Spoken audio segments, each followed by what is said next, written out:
Terima kasih kepada Bapak Arvin. Baik, saudara-saudaraku yang saya cintai dan saya hormati, tibalah saatnya kita dengarkan dengan khusyuk dan hikmat yang akan menyampaikan tausiah pada pagi hari ini di keluarga Bani ada Ustaz Ami Nurul Aziz. Kepada beliau kami aturkan.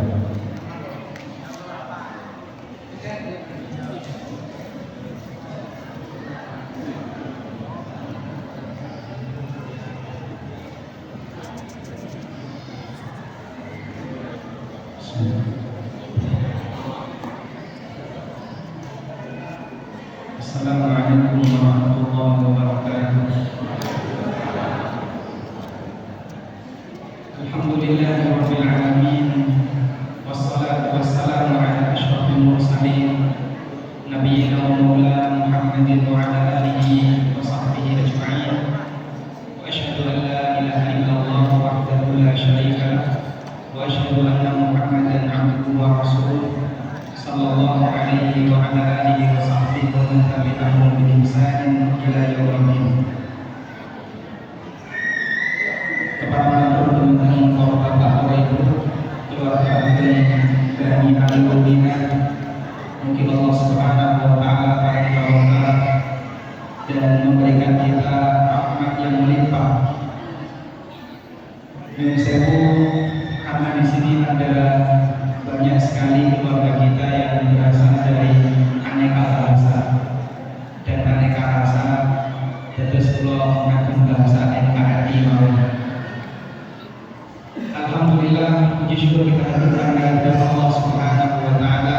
Di kesempatan waktu hari ini Allah kumpulkan kita dalam suasana kebahagiaan berkumpul dengan keluarga.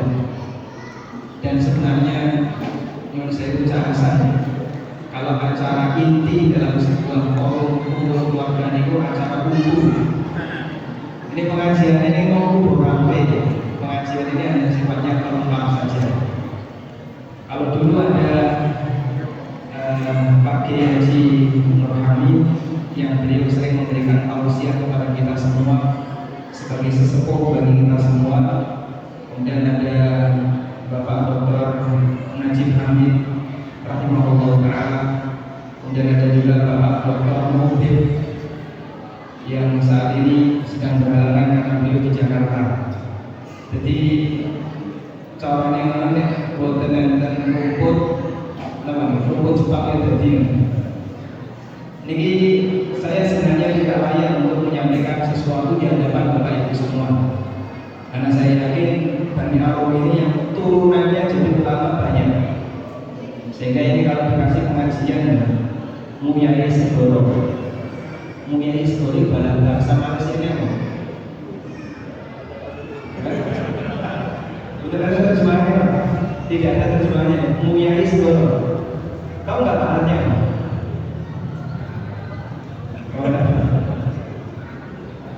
Baik, jamaah kepada Allah Subhanahu wa taala, Bapak Ibu, para saudara-saudara sekalian yang kami hormati. Motivasi kita untuk berkumpul adalah hadis yang menjadi moto kita bersama.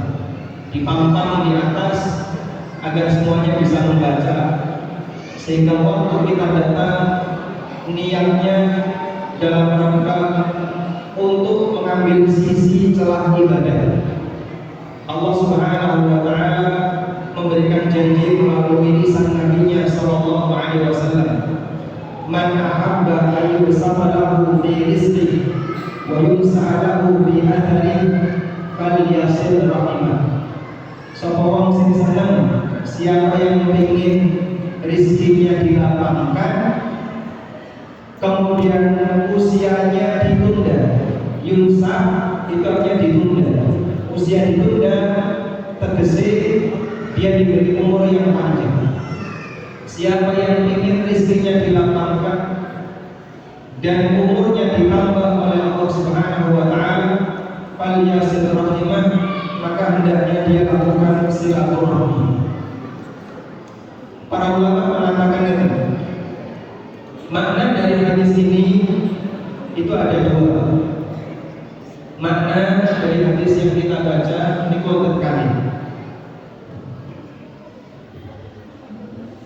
Makna yang pertama, bahwa yang dimaksud dengan pertambahan rezeki dan penundaan umur yang terjadi sebagai balasan bagi orang yang rajin silaturahmi, bentuknya adalah perubahan takdir umri. Perubahan takdir umri. Takdir umri itu apa Pak? Terus kami manusia wadah rahim ibunya. Di usia berapa malaikat diutus oleh Allah untuk mencatat takdirnya? Usia kita dulu. Ketika janin di usia 4 bulan, di usia 120 hari. Fayursalu ilaihi malak. Allah Subhanahu wa taala mengutus malaikat. Wa yuqalu bil akbari kalimatin. Terus malaikat menikah diperintahkan untuk menulis 4 catatan takdir. Bikat birizkihi wa ajalihi wa amalihi wa syaqiyyun am sa'id. Diminta untuk mencatat takdir rizkinya, ajalnya, amalnya, hasil dari akhir hidupnya. Apakah nanti yang berada jadi wong sing bahagia atau jadi wong sing cilaka? Apakah nanti jadi orang yang beruntung atau jadi orang yang binasa? Kalau kemudian sudah dicatat oleh malaikat, maka itu menjadi ketetapan Allah. Takdir menikah yang disebut dengan takdir umri, takdir yang berlaku selama seumur hamba. Lah kemudian para ulama mengatakan ini, kok nanti kami manusia ini rajin melakoni ketaatan kepada Allah, terutama rajin silaturahmi, rajin nyambung sahabat sedulur, berusaha untuk mengakrabkan suasana ketika bertemu. Dia bukan model orang yang sombong, menyendiri, tertutup, tapi dia terbuka dengan orang lain. Maka Allah perintahkan kepada malaikat tadi, tambahkan rezeki untuknya, tambahkan umur begini, sehingga ajalnya tambah terus. Tapi perubahan itu tidak mengubah takdir yang ada di lauhul mahfuz. Sebab takdir yang berada di lauhul mahfuz tidak ada yang tahu kecuali Allah Subhanahu wa taala. Nek takdir umri itu diketahui oleh malaikat yang diutus tadi. Makanya malaikat ini datang dengan membawa perintah untuk kasih takdir umri. Berarti ada takdir Allah yang bocor. Siapa yang tahu? Malaikat yang disuruh untuk nyatakan. Namun ada takdir yang tidak diketahui oleh siapapun, yang takdir yang berada di lauhul mahfuz. Nah, perubahan itu tercatat semuanya dalam lauhul mahfuz. Sebab Allah tegaskan dalam Al-Quran, wa kullu syai'in ahsaynahu fi imamin mubin.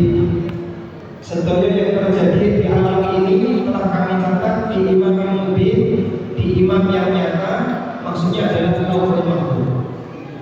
Malaikat tidak tahu isi lauhul mahfuz, sebab ini dijaga oleh Allah Subhanahu wa taala. Tapi malaikat tahu takdir dalam rahim. Makanya perubahan itu memungkinkan terjadi, sebab ini bukan takdir puncak. Takdir puncak adalah di mana? Lauhul mahfuz. Ini mana yang pertama. Sehingga berdasarkan makna ini, maka orang yang rajin silaturahmi ditambah usianya itu betul-betul ditambahkan umurnya. Bukan makna kiasan, bukan maknawi, tapi sifatnya indrawi. Terus misalnya yang paling umur 1 tahun, wong ini dicatat malaikat umurnya 1 tahun. Dan dengan rajin silaturahmi ditambahi oleh Allah Subhanahu wa taala jadi 3 tahun. Tapi perubahan itu sudah dicatat di lauhul mahfuz. Ini makna yang pertama. Makna yang kali bahwa yang dimaksud dilapangkan rezekinya, dipanjangkan usianya, bukan dilapangkan dan dipanjangkan secara fisik, tapi maksudnya hakikat dari rezeki, hakikat dari umur yang dimiliki oleh hamba menika adalah rezeki dan umur yang mendatangkan ketaatan. Bola balik malih iki ibu sing nang loro wis ibu kene jumangan. Makanya aku dengar kan ngono. Moga tenang ya. Bola balik ini jadi menurut pendapat yang kedua bahwa Allah tambahkan rezeki, Allah tambahkan usianya itu bukan pertambahan fisik tapi pertambahan agami. Maksudnya begini, hakikat dari rezeki yang sebenarnya adalah rezeki yang berisi ketaatan, yang mendatangkan pahala. Hakikat dari umur yang sebenarnya adalah umur yang mendatangkan ketaatan, umur sing saged mendatangkan pahala. Nek umur nang urip karena bedanya antara manusia karo kewan. Wedhus tidak ada umur, begitu tidak ada rezeki. Manusia juga punya umur, punya rezeki. Apa sisi pembeda antara umur dan rezeki yang dimiliki oleh seorang muslim dengan umur dan rezeki yang dimiliki oleh non-muslim atau binatang? Bedanya adalah umurnya orang muslim itu berisi pahala. Rezekinya orang muslim berubah jadi pahala. Umurnya orang kafir tidak ada wujud pahalanya, rezekinya orang kafir juga tidak ada wujud pahalanya. Makanya Allah Subhanahu wa taala dalam Al-Qur'an madakno wong kafir itu kados dene apa? Kados dene apa? Kewan. Lahum qulubun la yaqiluna biha. Duwe akal ora tinggu.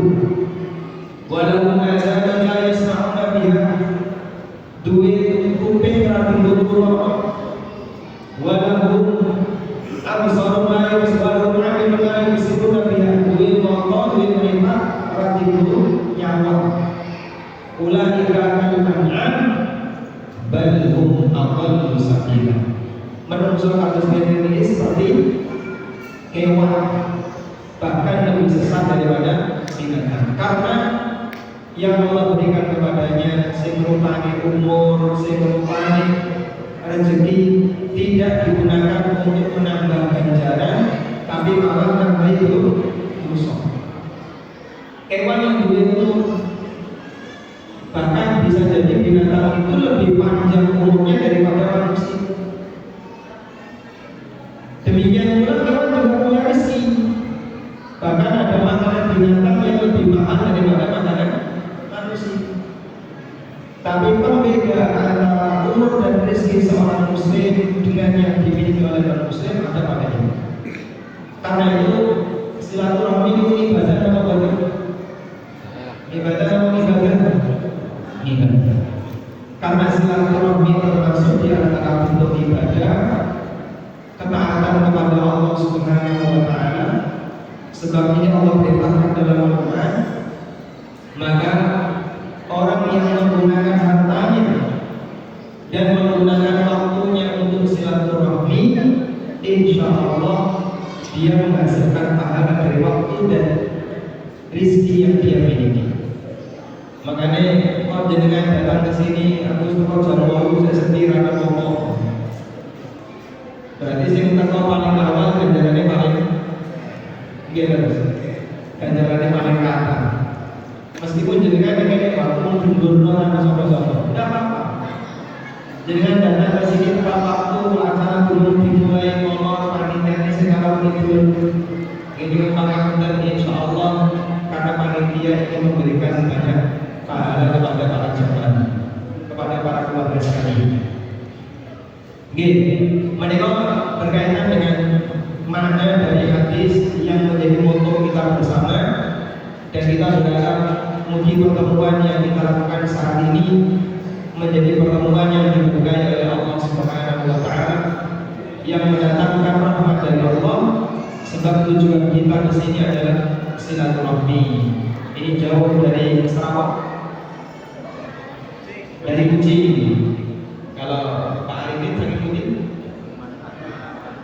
Pontianak, dari Pontianak. Pontianak coret sudah masuk Malaysia pikiran, masya Allah.